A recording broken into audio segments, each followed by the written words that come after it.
আসসালামু আলাইকুম। আজকে ভিডিওটিতে লেটেস্ট মডেলের খুবই সহজভাবে একটি ট্রাউজার ডিজাইন শেয়ার করব। তো আশা করি ভিডিওটি সবার ভালো লাগবে। তো চলুন ভিডিওটি শুরু করা যাক। তো নর্মালি আমরা যেভাবে সালোয়ার কাটিং করে নিই ঠিক সেভাবে কাটিং করে নেবেন। তারপর হচ্ছে মুহুরি মাপ অনুযায়ী আমি একটি পেস্টিং নিয়ে নিলাম। তো পেস্টিংয়ের চওড়া নিয়েছি 2 ইঞ্চি। তো পেস্টিংয়ের দুই সাইডে 1/2 ইঞ্চি এবং মাঝখানে 1 ইঞ্চি রেখে তারপর এইভাবে মার্ক করে নিতে হবে। তারপর এক সাইড থেকে 1.5 ইঞ্চি করে এভাবে চিহ্ন দিয়ে নিতে হবে। তো এইভাবে প্রথম লাইনে আমি 1.5 ইঞ্চি করে মার্ক করে নিব। তারপর দ্বিতীয় লাইনে এই মাঝখান বরাবর একটি চিহ্ন দিয়ে নিতে হবে। তারপর এই চিহ্ন থেকে আবার 1.5 ইঞ্চি করে এভাবে মার্ক করতে হবে।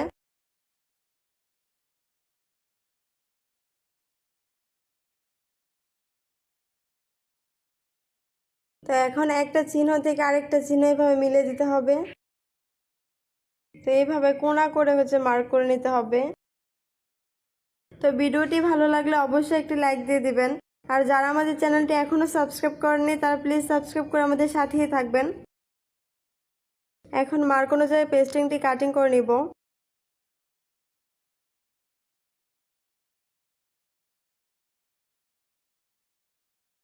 তো এখানে দুই পায়ের জন্য দুইটা পেস্টিং তৈরি হয়েছে। তো দুইটা থেকে আমি একটি পেস্টিং নিয়ে নিলাম।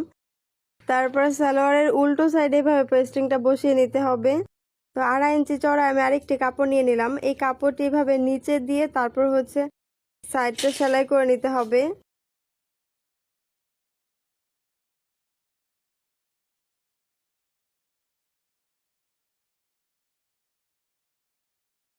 তারপর 2 সুতা পরিমাণ কাপড় রেখে এইভাবে সাইডটা কাটিং করে নিতে হবে। তো এখন কাট বসিয়ে নিব। তো ভালো ফিনিশিং এর জন্য এইভাবে কাট বসিয়ে নেবেন।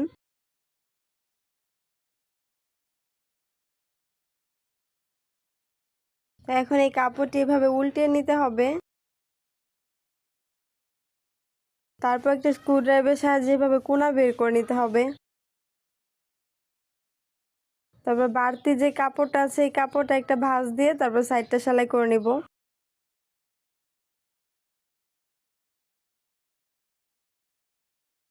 তো এর নিচে আরেকটি ডিজাইন হবে। তো তার জন্য আমি একটি কাপড় নিয়ে নিলাম। কাপড়টি চওড়ায় 2.5 ইঞ্চি, লম্বাও নিয়েছি 2.5 ইঞ্চি। তো এই কাপড়টিকে এভাবে একটি ভাঁজ দিয়ে নিতে হবে।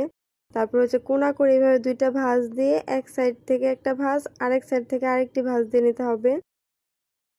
তারপর সাইডটা সেলাই করে নেব। তো এইভাবে আমি 10টা করে কোণা করে নিয়েছি। তারপর ডুরি নিয়ে নিব। তো নর্মালি যেভাবে আমরা ডুরি সেলাই করি এইভাবে ডুরি সেলাই করে নিয়েছি। তো ডুরিটি লম্বা নিয়েছি 3.5 ইঞ্চি। তো এখন একটি কাগজ নিয়ে নিলাম। এই কাগজের উপর এইভাবে কোণা শেপটি বসিয়ে এর উপরে ডুরি দিয়ে তারপরে সাইডটা সেলাই করে নিতে হবে।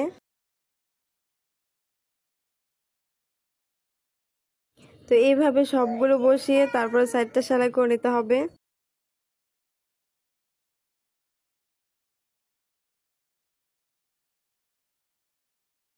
তো এখন একটি পেস্টিং নিয়ে নিলাম। তো এই পেস্টিং এর চওড়া নিয়েছি 1.5 ইঞ্চি। তারপর কাপড়ের উপর বসিয়ে নিয়েছি।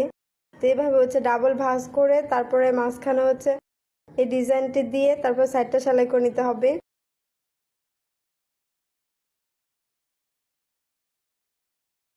তো এই কাগজটি টেনে এভাবে খুলে নিতে হবে। তারপর ডিজাইনটি এর উপরে দিয়ে সাইডে একটি সেলাই দিয়ে নিতে হবে। তো এইভাবে কোণার উপরে রেখে তারপর সেলাইটি দিয়ে নেবেন। তো ডিজাইনটি তৈরি করা কমপ্লিট হয়েছে। তো আজকের ভিডিওটি এ পর্যন্তই। ভালো থাকবেন সবাই। দেখা হবে নতুন কোনো ভিডিও নিয়ে। আল্লাহ হাফেজ।